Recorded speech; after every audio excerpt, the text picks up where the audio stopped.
If offered this job, should Deion accept the job? Well, two things you said, though, right? Should they pursue him? Yeah. Absolutely, 199.9%, 1,000%, whatever, however you want to say, right? 1,000,000%. They should pursue him. Now, should he accept the job is something totally different.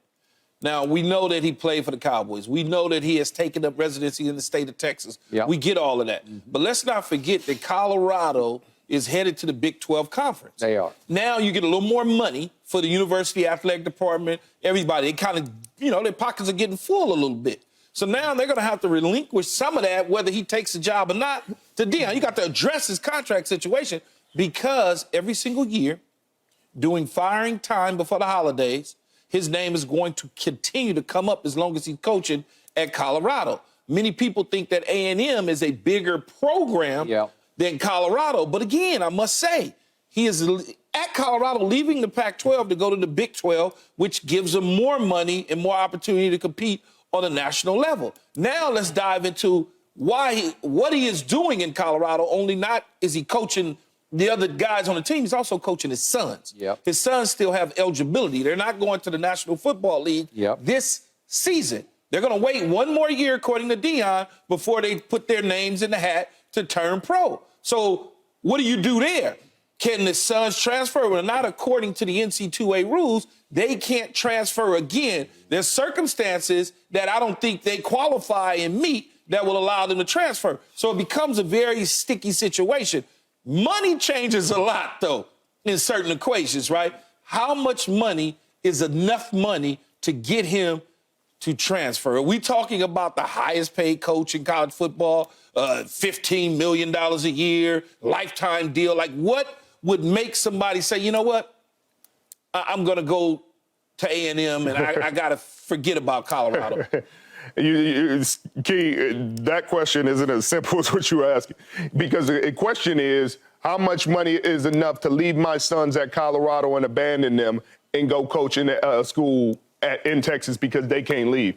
And there's not enough money on this earth for Prime to do that. So this conversation isn't as relevant as we're making it out to be. He is a great father, and he has coached his kids at every level that they've played, from Pop Warner to now college football. So I don't think at this point in time he's going to go chase the money and abandon his sons that he literally just said are coming back for another year. Now, if both his sons declared for the draft and they went into the draft and got drafted, then maybe there'd be a chance. There'd definitely be a conversation, and Texas A&M has all the money in the world to throw at Prime. It's funny that these colleges have all the money in the world to literally buy coaches out. Hey, I'm going to pay you not to coach. But, hey, we don't need to pay these kids. We'll give you $77 million or $72 million to go home. But now these kids, this is an amateur game, and it's played by amateurs, and we don't want to have a salary cap and things like that because these players will take it too far. That's the most ridiculous thing about college football. But no, I don't think there's a number. I don't think there's a conversation. I don't think Prime would ever even entertain it until his sons are out of college. Yeah, I wonder, Skip, if there's everybody revisits things multiple times. We just do. It's human. I don't want to do that. I'm not doing that. I'm not into that. In that conversation, you know how it is, Skip, all of a sudden, those conversations change depending on the circumstances that are before you at that point in time. 2 weeks ago, no, they're not going pro.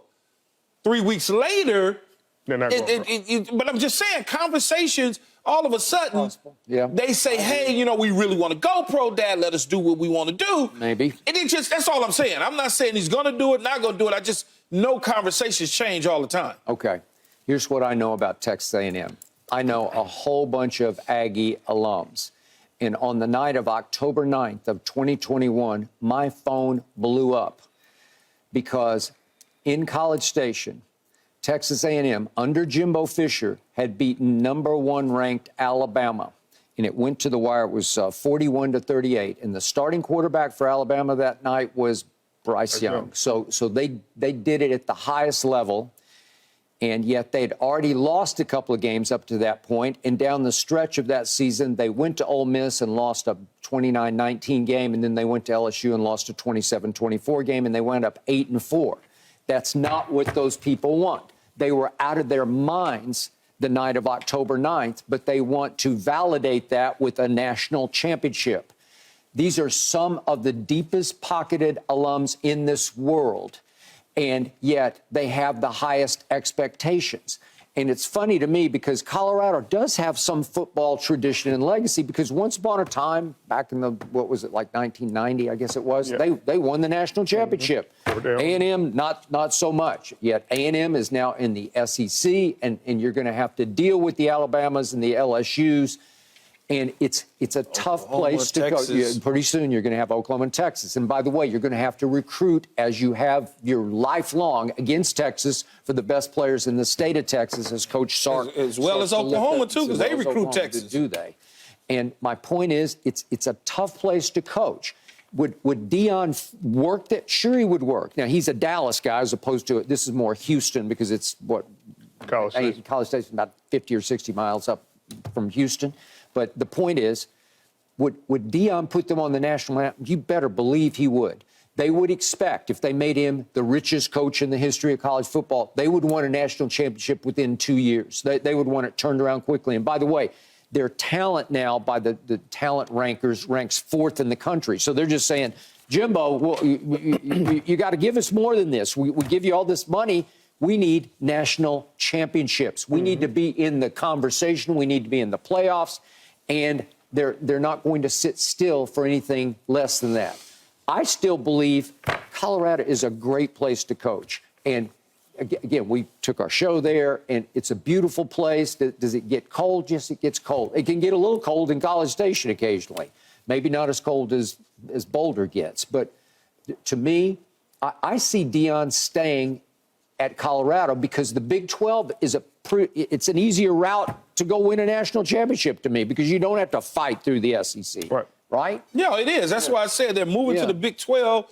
And then in terms of money, he may not get what Texas A&M could offer, but he's certainly going to get a handsome increase. Yeah. No question about it. And to Sherman's point, no, he's not going to probably leave his kids if they stay in school. No one would do that. I mean, he's not starving for money. The opportunities will still be there. There'll be another big opportunity after next season that'll pop up again. It's just that you just don't know. And I've always cautioned myself, when a coach or a player says, no, I don't want to do this, they just come, man. I've been around it, Skip and Richard, where it's, I don't want to do this, I don't want to do it. All of a sudden, as you know, Skip, in the middle of the night, they're meeting at an airport hangar somewhere. No one knows. And then all of a sudden somebody gets it and it starts to crank. And it's like, oh, okay, he's thinking about it. And then it happens. So I'm just like cautious until I hear from Prime say, no, I'm not going nowhere. I'm staying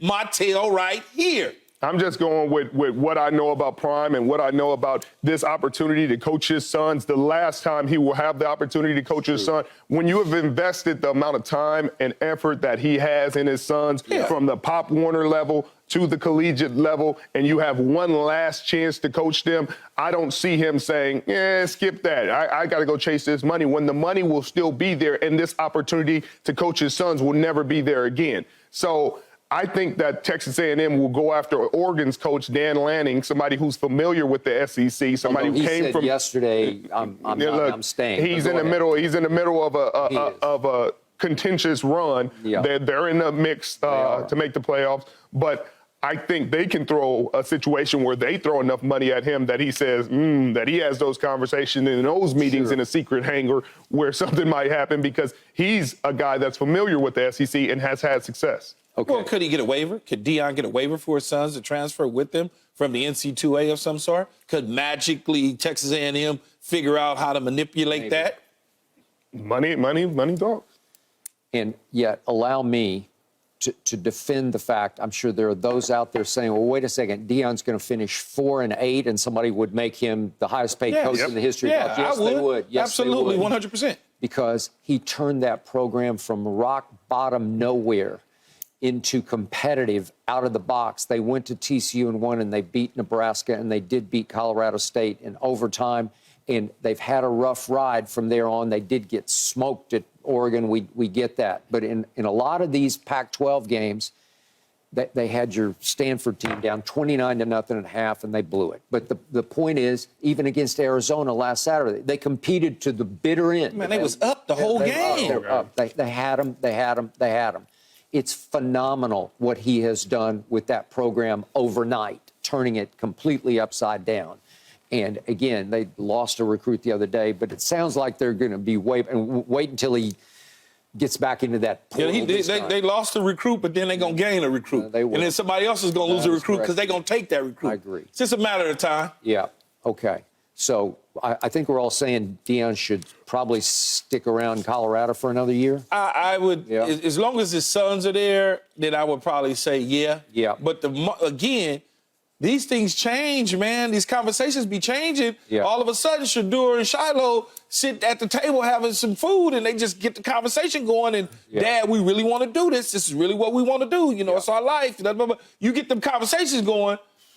You know, because they really want to go pro. He doesn't believe that they should go pro because he knows what he's looking at, and he wants them to succeed at the highest level. Right. So I get it, but the conversations change, man. They just change. Their stock is going to be higher next year. Shador is going to be in a draft with quarterbacks without Caleb Williams. He'll be the head of the class. He'll be the most talked about quarterback in the class. He will not be if he comes out this year. Shador.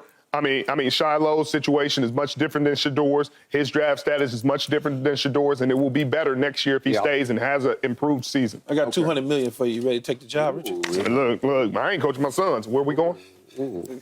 Okay, speaking of star young quarterbacks, C.J. Stroud, is he on his way to the greatest rookie quarterback season ever? We discuss. Thanks for watching, Undisputed fans. Do you want more highlights from the show?